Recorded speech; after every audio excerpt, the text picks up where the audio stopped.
After the shooting this week, like clockwork, Gavin Newsom got up in front of a bunch of TV cameras, did his little song and dance about how essentially White House bad, California good, and we need to get rid of more guns. Of what the solutions are. I'm proud of this state for its leadership over half a century on gun safety. Gun safety? Mr. Newsom, you're getting gun safety and gun control mixed up. California is very good on the latter, not as much on the former. Gun safety is keeping your finger out of the trigger guard until you're ready to shoot. Gun safety is being aware of your target, what's around it, before you pull the trigger. Gun safety is not pointing the gun at anything you don't wish to destroy. Gun control is requiring a certification from your government just to own a certain firearm, which California does through their safe handgun roster. Gun control is requiring law-abiding citizens to go through huge amounts of red tape just to buy some ammo for the guns that they have already had to go through a background check and a 10-day waiting period for. Gun control is allowing politicians to arbitrarily control who can and who can't exercise a civil right outside of their own home, as California does with its good cause requirement. Gun control is purposefully sabotaging the efficiency of potentially life-saving tools that are used by ordinary legal citizens, as California does with its bullet button laws and its mag limits. Now, the thing about safety versus control is that safety is generally seen as a good thing for everyone. Control, on the other hand, is only good for the ones doing the controlling.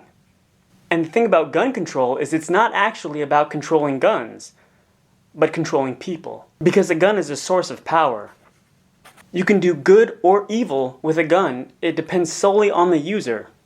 Now, when you remove the power of the people, they, much like toddlers who are often too weak to even stand, are much easier to control and become dependent on their masters. Their governments. But as you all know, looks like this weapon was purchased out of state and brought into the state of California.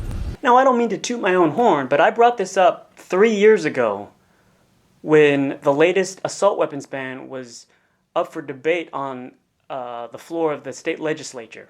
First, I'd like to address a comment made by Assemblyman Bill Quark of Hayward. Now, during the portion of the hearing for the bill regarding the reclassification of assault weapons, Mr. Quark attempted to explain why he was in favor of the bill.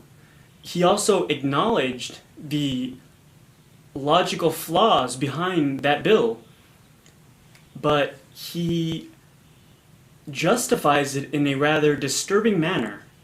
Frankly, I'm fighting for all these gun control bills, but I also agree with the opponents in some sense who say, well, all they have to do is go to Nevada or Arizona. Well, if that's all I can do, at least I'll make them spend some money on gas. If that's all I can do, at least I'll make them spend some money on gas. So let me get this straight. Mr. Quark wants to create an environment that nobody will have an assault weapon, but if you are a criminal and you would like some enhanced firepower for your upcoming mass shooting, you can have it for the low price of a single tank of gas. They knew back then the assault weapons ban would only disarm law-abiding citizens. They knew back then the assault weapons ban wouldn't stop criminals from getting their hands on guns, but merely require them to spend some money on gas. Although, to California's credit, they have been doing everything they possibly can in order to tax the heck out of gasoline.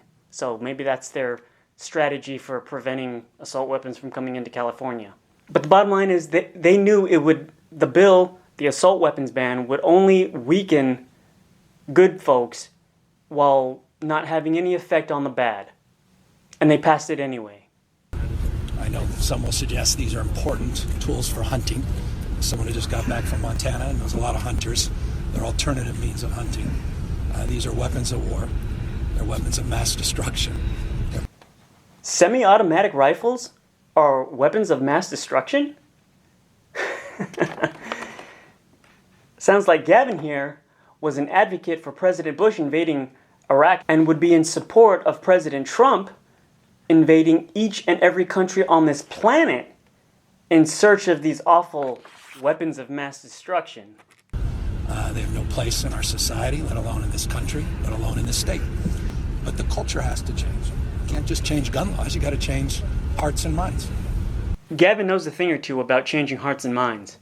He's very skilled at manipulating the language in such a way that subliminally suggests that it's good to be powerless and dependent on the government. Let me explain. As I've established, safety is generally seen as a good thing for everyone.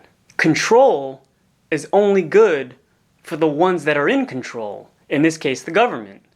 So when Gavin uses the term gun safety in the context of what's not even gun control, but people control, he is suggesting that it is a good and positive thing for people to allow their governments to be in absolute power and absolute control over the people.